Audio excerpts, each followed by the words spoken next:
Apa itu sufi batini? Malam ni kita berbicara tentang sufi batini. Dua perkataan, sufi dan batini. Secara mudah, sufi batini adalah satu aliran yang pada hakikatnya berpegang kepada akidah batiniyah. Saya akan jelaskan nanti sedikit. Hakikatnya mereka berpegang kepada akidah batiniyah, atau paling tidak terpalit dengan akidah batiniyah, tetapi mengaku sebagai sufi ahli sunnati wal jamaah. Nah, itu istilah sufi batini. Hakikat akidah mereka adalah akidah batiniyah, tetapi berlakon dan memakai topeng sufi ahli sunnati wal jamaah. Apakah itu aliran batiniyah? Aliran batiniyah ni ramai orang berbicara berkenaan dengan amalan mereka ataupun pelanggaran mereka kepada syariat. Orang batini ni ustaz, bagi mereka solat tak wajib, haji tak wajib, amalan-amalan zahir tidak wajib. Itu benar, tetapi itu pada aspek amali. Yang paling penting adalah aspek akidah batiniyah ini apa?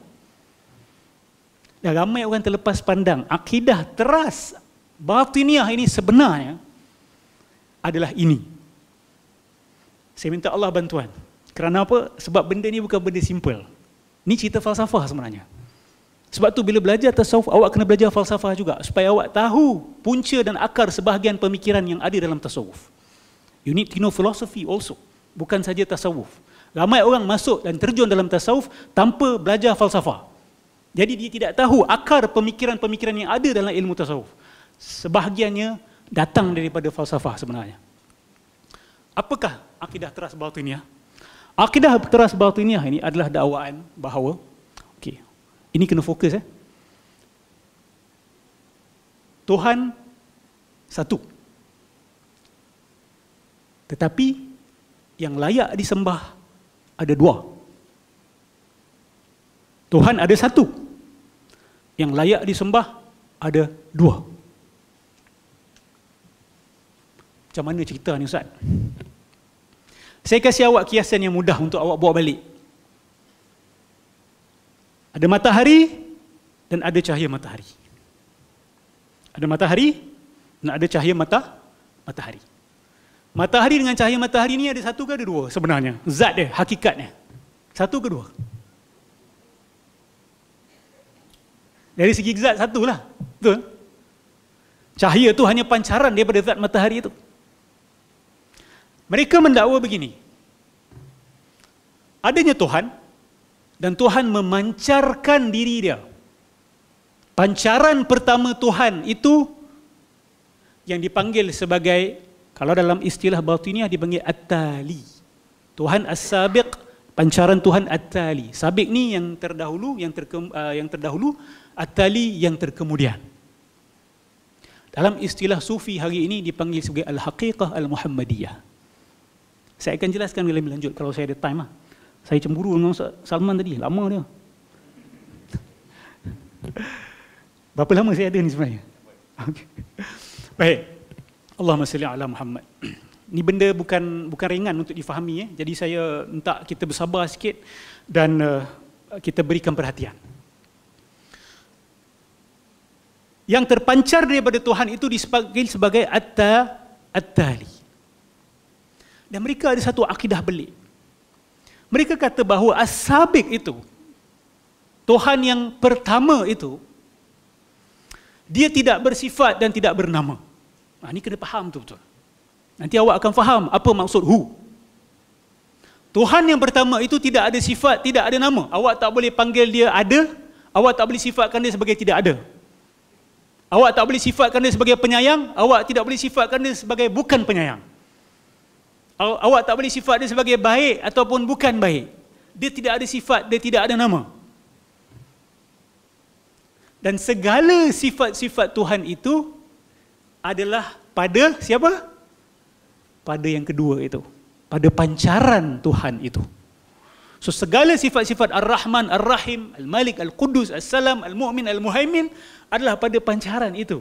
Dipanggil sebagai at-tali. Kalau kita rujuk Kitabul Ya ataupun Kitabul Hu yang ditulis oleh Ibn Arabi, Dia ada kitabul hu, dipanggil. Huwa tu. Al-hu tu salah satu nama Allah bagi dia. Dia jelaskan bahawa al-hu ataupun huwa kinayatun an maqamil ahadiyah. Istilah ataupun isim isyarah huwa itu merujuk kepada maqam ahadiyah Tuhan sebelum dia memancarkan pancaran dia. Sebelum saya terpaksa pemudahkan certain istilah, tapi bagi golongan sufi ni mungkin bagi dia saya terlalu simplistik. But I'm telling you, I know what I'm talking about. Tetapi saya tak dapat nak syarahkan secara penuh. Dia akan makan berjam-jam. Jadi cukup untuk saya katakan bahawa sifat-sifat Allah semua diberikan kepada pancaran Tuhan itu. Jadi Ibn Arabi mengatakan bahawa huwa ni merujuk kepada maqam ahadiyah Tuhan sebelum dia memancarkan. Sebelum berlaku pancaran tersebut. Hu. Sebab dalam bahasa Arab, huwa ni isim isyarah kepada dhamir ghaib. Sebagai sesuatu yang ghaib. Bila awak kata dia tu tidak ada dalam majlis perbincangan kita ini. Dia. Kalau saya kata awak mukhatab, saya bercakap dengan awak. Dia ni dia ghaib. Jadi Tuhan sebelum dia memancarkan diri dia itu, dia adalah pada dataran ghaib. Dia tidak ada nama, dia tidak ada sifat, dia tidak dikenali dan tidak ada seseorang pun tahu apakah ia. Dia hanya mula dikenali apabila ada pancaran keluar daripada dia. Dan pancaran itu dia panggil sebagai suratullah. Cerminan Allah. Dan siapakah cerminan Allah itu? Dalam pegangan sufi batini, Sayyidina Muhammad. Dalam istilah lain, mereka panggil dia sebagai al-haqiqah al-Muhammadiyah. Ustaz mengaitkan Ibn Arabi ni dengan batiniyah ni atas alasan apa? Mana bukti bahawa Ibn Arabi ni berpegang kepada akidah-akidah ini? Wallahi ini bukan pandangan peribadi saya. Tetapi sudah dikatakan oleh orang-orang besar seperti Ibn Khaldun. Bahkan juga seorang pengkaji zaman kita yang sudah almarhum, Dr. Uthman Yahya, mengatakan bahawa pemikiran Ibn Arabi ini tidak akan boleh difahami tanpa awak memahami akidah batiniyah. Awak tak akan boleh faham akidah Ibn Arabi kalau awak tidak faham al-ittijah al-batini al-ismaili. Akidah Ismailiyah, batiniyah tak faham, awak tak akan faham pemikiran Ibn Arabi. Dan Uthman Yahya ni adalah orang yang suka kepada Ibn Arabi. Dia mentahqiq kitab Futuhat Al-Makkiyah, sebelum selesai dia sudah meninggal dunia. Dan tahqiq dia itu dikira sebagai yang paling terperinci, yang paling mantap dari segi akademik. Dan itu yang dia kata. Jadi ini bukan khayalan-khayalan pihak-pihak yang mengkritik Ibn Arabi, tetapi telah dikatakan oleh para ulama silam kita. Baik. Berapa bulan lepas juga berlaku polemik huwa ini merujuk kepada Muhammad. Ingat tak? Itu dahsyat tau. Qul huwallahu ahad. Abdul Karim Al-Jili, ini kawan-kawan Ibn Arabi, walaupun mereka tidak sezaman, mendakwa bahawa lafaz huwa itu dalam qul huwallahu ahad merujuk kepada al-insan. Dan insan di situ merujuk kepada insan kamil Nabi Muhammad sallallahu alaihi wasallam. Ini macam mana pula? Tadi huwa merujuk pada Tuhan pada dataran ghaib sebelum bersifat, sebelum bernama. Kemudian huwa bagi Abdul Karim Al-Jili boleh merujuk kepada Nabi Muhammad SAW. Kerana apa? Kerana Muhammad adalah suratullah. Jangan lupa benda tu. Muhammad adalah suratullah. Dan akidah hakikat Muhammadiyah dan Nur Muhammad ni penting untuk umat Melayu Nusantara faham habis-habisan. Sebab sudah ada gerakan-gerakan yang dengan berterus terang menuhankan Nabi Muhammad SAW sekarang ini di Malaysia. Paling tidak ada 3 gerakan. Paling tidak, paling kurang pun. Ada yang siap kata Allah dan Muhammad itu sama tetapi tidak serupa. Itu yang dikatakan oleh Batiniyah. Dia sama, matahari dengan cahaya ni sama. Tetapi dia tidak serupa. Rupanya lain. Ada pula yang kata Nabi Muhammad menjawat jawatan Allah. Allah tu nama jawatan sahaja. Maksudnya Allah tak wujud. Dia hanya nama jawatan. Nabi Muhammad ni penjawat jawatan Allah. Dah ada gerakan-gerakan seperti ini di Malaysia.